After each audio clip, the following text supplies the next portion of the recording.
So, Your Honor, in advising the person that he calls Unc about the search warrant at Waters Road and Ms. V being on him, one, and I'm not yet through in saying this, but one, the familiarity of the person to whom Mr. Garlington is speaking with Ms. V, and without further explanation as to what Ms. V being on him means, it becomes apparent that this is a person who is aware that at the time Investigator Vivarito is someone who has been, who's had Damekion Garlington on his radar. So Damekion Garlington obviously is talking to someone that he trusts.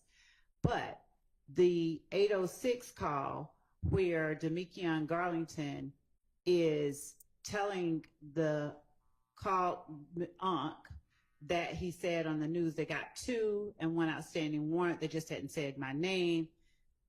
He just wanted to make sure, he didn't know what was going on.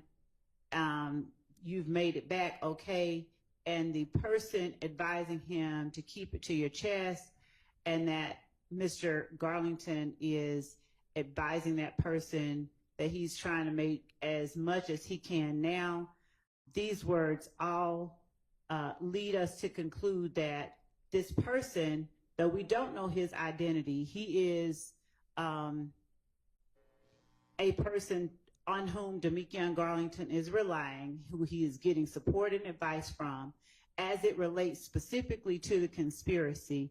Arguably, in telling Mr. Garlington to keep these matters to his chest, this person that he's talking to knows all about Waters Road, knows what it's there for, knows that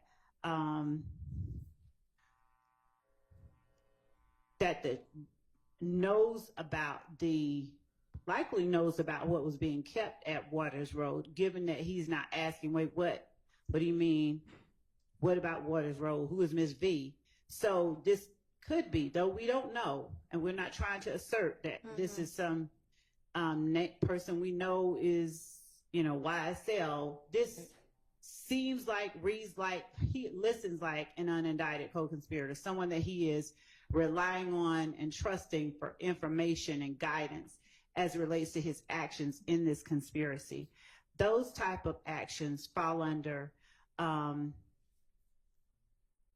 what courts have deemed statements in furtherance of the conspiracy may consist of.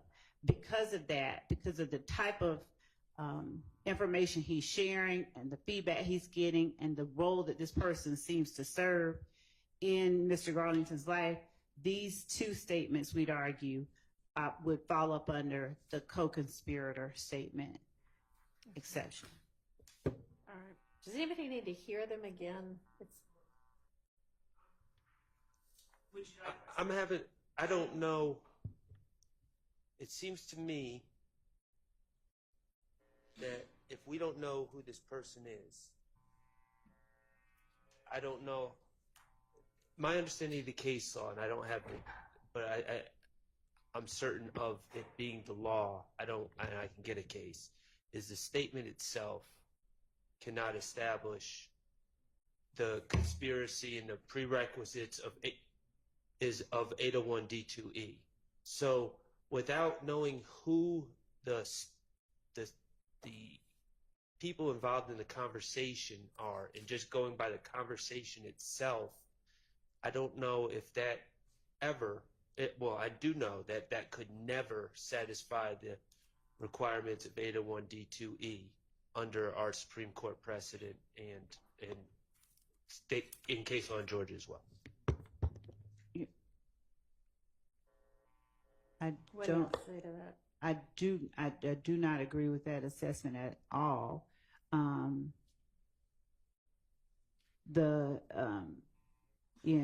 502, this is an 11th Circuit case, but United States versus Miles 290 F3D1341 is from 2002.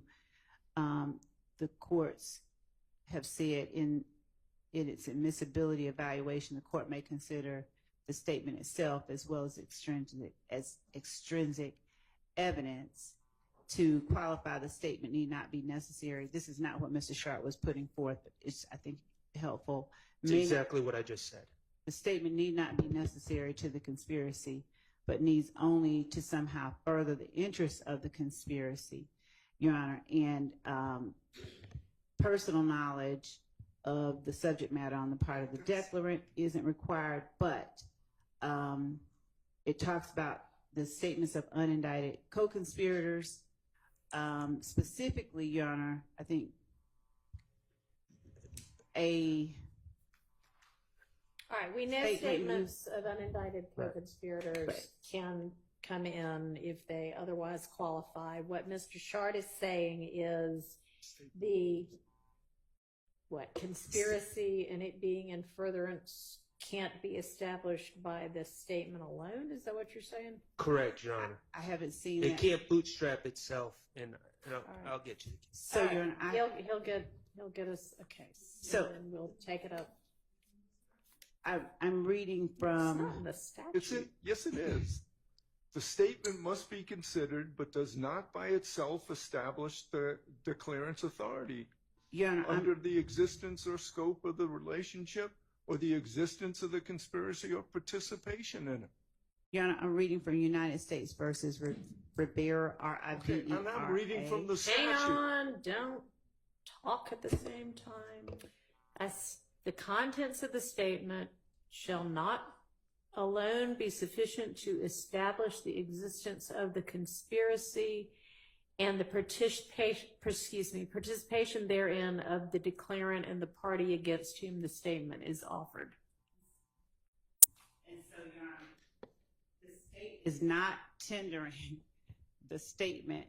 We in no way suggest that the content of this statement alone establishes a conspiracy. The conspiracy, we'd argue, has been shown by evidence that we've already presented at trial and more evidence that we will be presenting later on. What the content of the statement does show is that the unknown party to whom Mr. Garlington is speaking about things that the conspiracy inherently kind of involves, i.e. Waters Road, Miss V looking for him, the outstanding warrants, all of those things that sort of the conspiracy encapsulate. When he does that, he is receiving, he's giving the statements and he is receiving assurance, and the statements made between the two are serving to maintain trust and cohesiveness among them, or inform of the current status of the conspiracy, which furthers the ends of the conspiracy, so long as the other requirements of 801D2E are met. And that's coming from a First Circuit 2012 case, United States versus Rivera, RIVERA-DONATE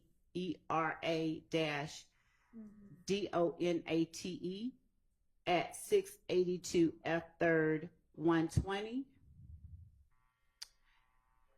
Especially when you hear, given everything Mr. Garlington is saying, I mean, he's literally just telling the guy, like, you know, Miss B is on me, blah, blah, blah, blah, blah. And of course, the court and anyone can listen to it. But he just wanted to make sure, you know, he didn't know what's going on. You made it back okay. The man is saying, keep it close to your chest. And Damekion is then saying, I'm trying to make as much as I can now. This particular case that I'm about to point out is a Third Circuit Court of Appeals case, so it's not anything that the court has to follow. It's just sort of instructive, but it does speak to the United States versus Lignelli, Lignelli, and the site is 660 Fed APPX 18 is a 2016 case. There, the court found that a statement made by an unknown speaker could qualify for the co-conspirator exception if the government establishes that the speaker was likely a member of the conspiracy alleged. And in United States versus Helmel, which is an 8th Circuit 1985 case, and Helmel is spelled Helmel, and that site is 769 F2D 1306 at 1313. What Lignelli says or cites Helmel for is the parenthetical. What is essential is that the government show that the unknown declarant was more likely than not a co-conspirator. And I believe that the prescriptions that were described earlier regarding the statute alone, the statement alone being used to establish a conspiracy is not one applicable here. Okay. All right, can I hear the statement again? It's been a while since I've heard it. And Judge, just so that the court is aware, since we are researching in real time, there's a notice at the front of Lignelli that says not presidential opinion under Third Circuit Internal Operating Procedure Rule 5.7. Such opinions are not regarded as precedents which bind the court. I want to make the court aware of that notice. What's going on? What are you at? In the apartment. You got your family? Hell nah. Oh, nah, I got my shit. They got down West End. So no folk got down. Where you at? I can pull up. The meet on White out there. Yeah. Nah, everybody out here though. I ain't got no fly. I been got the chillin' to these folks home. You said you trying to do what? I said I just been chilling trying to see what these folks on before I get another fly. What? Yeah, man, fuck you. Nah, cause them folks they got damn man. That shit, them folks they hit the spot the day one and then I was still just like what Miss V boy. Yeah, I know they hit that bitch. Yeah, but now I just feel like Miss V on the nigga boy, so I'm just trying to move cautious. Well, definitely. You doing that wrong. Yeah. And she saying y'all, she must. Where you know she y'all? Who else you say out there? Big regular, big Zudo. Big out there? Yeah. Alright, here I come. Alright. Yeah.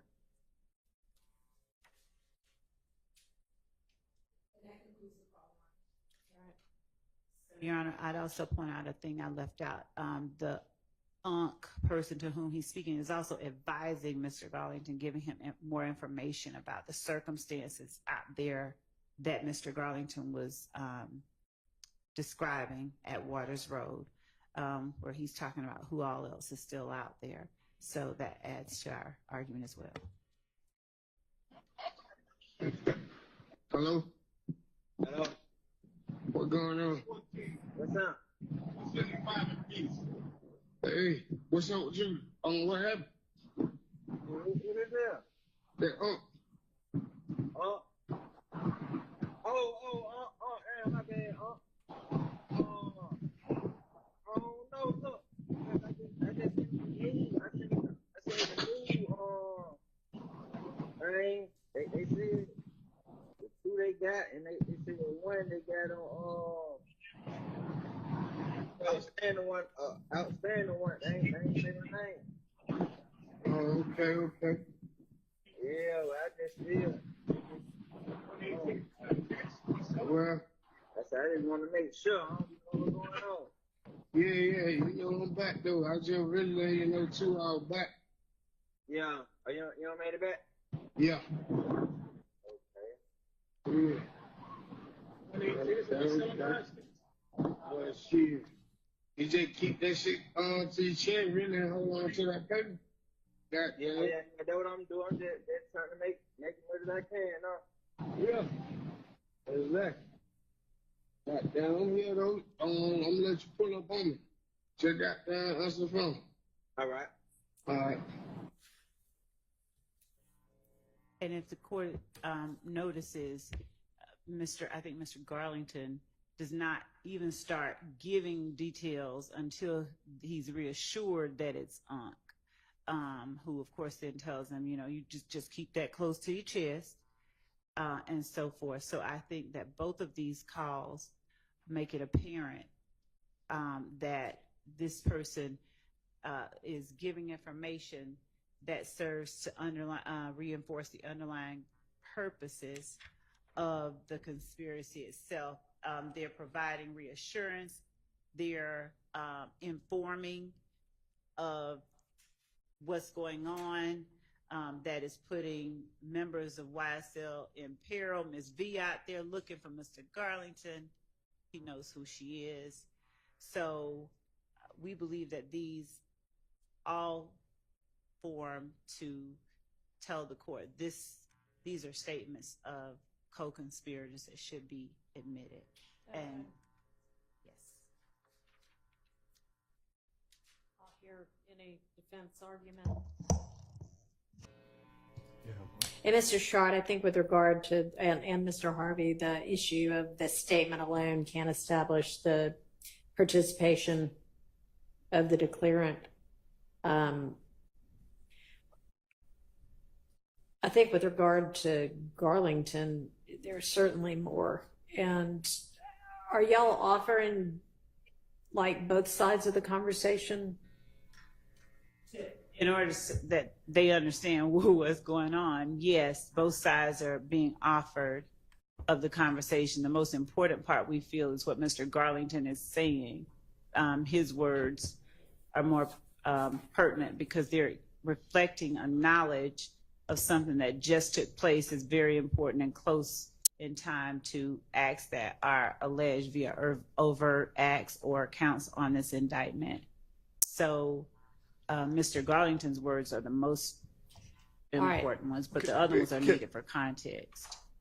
Can I just respond very briefly to this? It's still just the statement itself. And every court, the United States Supreme Court and our Supreme Court, have specifically said in determining the existence of the admissibility of a co-conspirator statement, the trial court may consider both the co-conspirator statements and independent external evidence, although the co-conspirator statement alone does not suffice. That's specific language from Dublin versus the state at 302 Georgia 60, pinpoint site 63. But that's the rule, and that's the intent of the rule in the code. I have heard nothing but argument about the statement itself, but no external evidence other than the statement itself. And that is simply not enough with an unidentified party, Right. period. Yeah, so I think with regard to whomever Unc is, that it does sound like all you're relying on to establish that Unc is a co-conspirator, and therefore the jury can consider what Unc is saying is what he's saying and what he seems to know that's based in the statement itself. So I think that if this comes in, if these two come in, there needs to be an instruction that, it's only Garlington's statements that you can consider. In his, hang on, sorry. In as much as Unks is providing context to what Garlington's statements are, one moment, Your Honor, I'm reading a statute. If the court would indulge me, I apologize. Making sure that I'm reading the right area.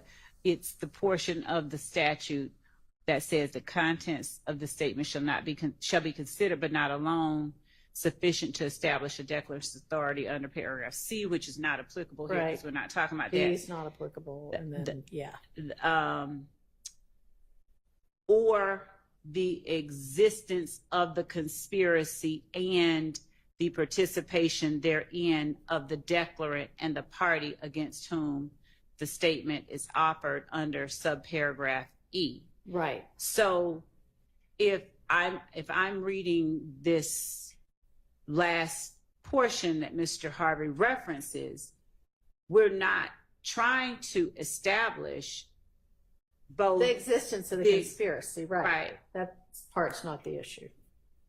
and the participation therein against of the declarant. That declarant being Unc. The Garlington statements are one thing. I mean, y'all have other evidence that Garlington is a member of this conspiracy, but you don't appear to have others for Unc.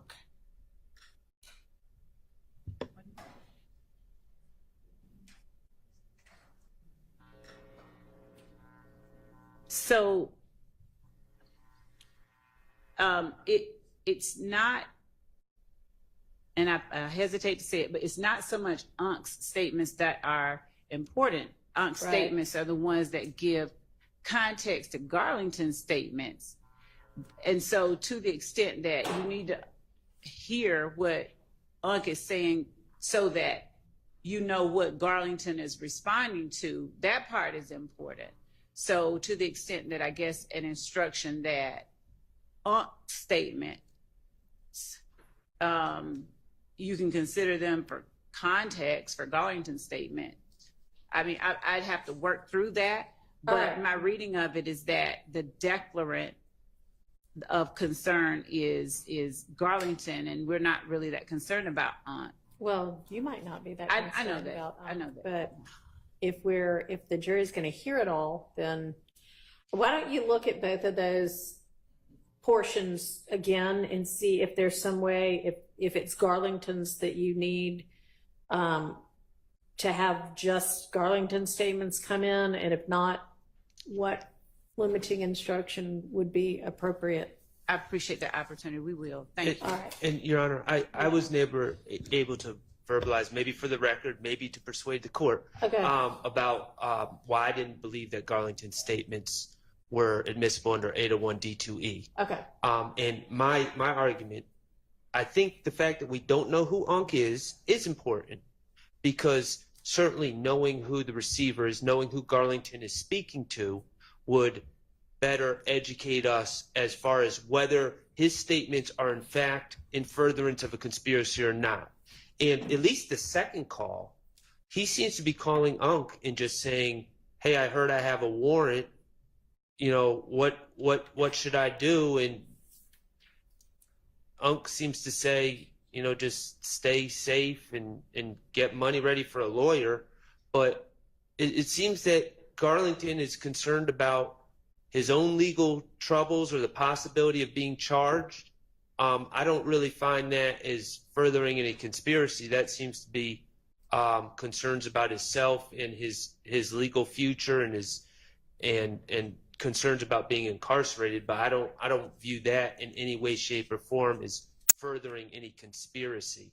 And especially since we don't even know who Unc is. But you know, me calling, if I was involved in a conspiracy, and me calling my literal uncle, who I reach out to for advice, and him saying, "Hey, Max, if you think there's a warrant, you know, start getting your money ready for a lawyer and, you know, stay in the house." I don't know how me asking my uncle for advice would be furthering any conspiracy. So I don't believe that Garlington's statements, at least with that second call, meet the requirements of 801 D2E. Yeah, I think that Mr. Schart's analysis leaves out, if I'm mistaken, forgive me, and he can correct me. I think it leaves out Unc telling him what's going on at Waters Road, like who else is still out there in that second call. So he's informing him of circumstances that still exist that put members of YSL who incidentally were hiding in and then ran from and apparently took contraband from. And this is our assertion that we believe the evidence will show. So I'm not trying to put something in front of the court that, is just my word is bond. But Unc is advising Garlington about circumstances that continue to place YSL members in peril. And Unc obviously has knowledge of what this conspiracy is. He's not asking any kind of questions. And then Garlington's responding, he's wanting to make sure what's going on and is told to keep it to your chest. And frankly, he doesn't need to be talking to a co-conspirator. I agree. Okay. I agree, but I still think knowledge of who he's speaking to would certainly, sure, and further elucidate things for us, but it's not necessary for the admissibility of this statement. I mean, this, I think, would come in under, I can't remember the name of the case right now, but the case that's, I think the state cited where, somebody's getting support from their girlfriend or something about, how to handle the fact that somebody might be on to them. And it's not exactly the same, but it does sound like, frankly, it sounds like this is somebody who knows a whole lot about what's going on at Waters Road, and they're sharing information in order to stay hidden. I don't think. Respectfully, so this is the day after the Waters Road shooting, so this is not while Waters Road is in practice. And he says, I'm pulling up, and I think a very common sense reading of what was said there is he's pulling up to where Unc is and wants to know who's at Unc's house. The state keeps saying, alerting about who's at Waters Road. That's not the way I hear that call at all. Your Honor, the court should also be aware that this is the day that police go to search Waters Road. And I think in another call that the court heard on our previous hearing, they find that the sticks were removed, like they took guns and stuff out of the Waters Road the night that they were there initially, just to check on the occupants, and nobody was willing to come to the door, but they found everybody hiding in cubby holes and stuff. And so in subsequent calls, I think the court heard last time that they didn't get the sticks that were in the attic or wherever it was. And now Unc is talking about, my reading or listening to it, Unc is talking about who's still around, and Mr. Garlington is talking about Miss Fee. I think whether he's saying who's still at Waters Road or who's at wherever he's about to pull up to. I just want to make it clear for the record. This is not the day, to my understanding, that Waters Road was searched, okay? And the state, I would love to hear their evidence, whoever Unc is, that he was at Waters Road on that day, because it doesn't exist. He's talking about where Unc is, and I'm pulling up to you, and who's over at the house, which is not furthering any conspiracy. But, I understand the court's ruling, and I just want to state that for the record. All right. Thank you. Your Honor? Yes. I do just want to bring attention to one case.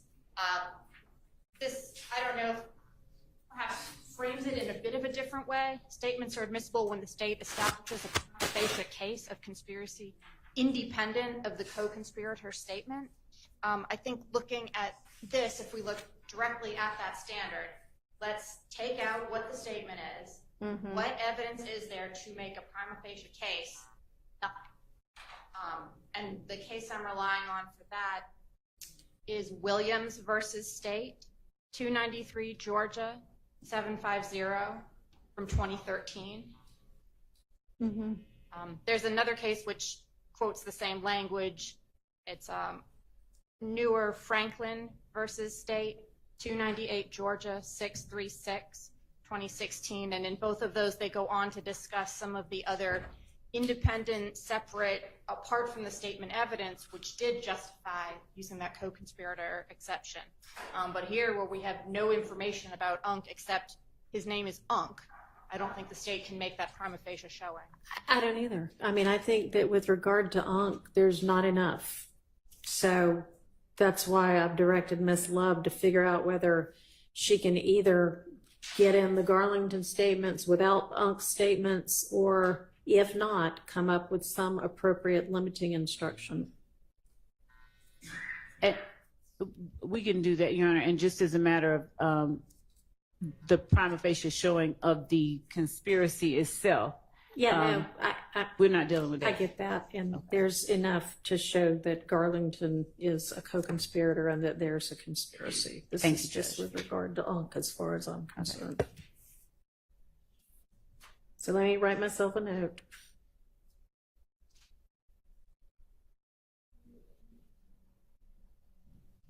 And then we'll circle back to the 513, 523 one.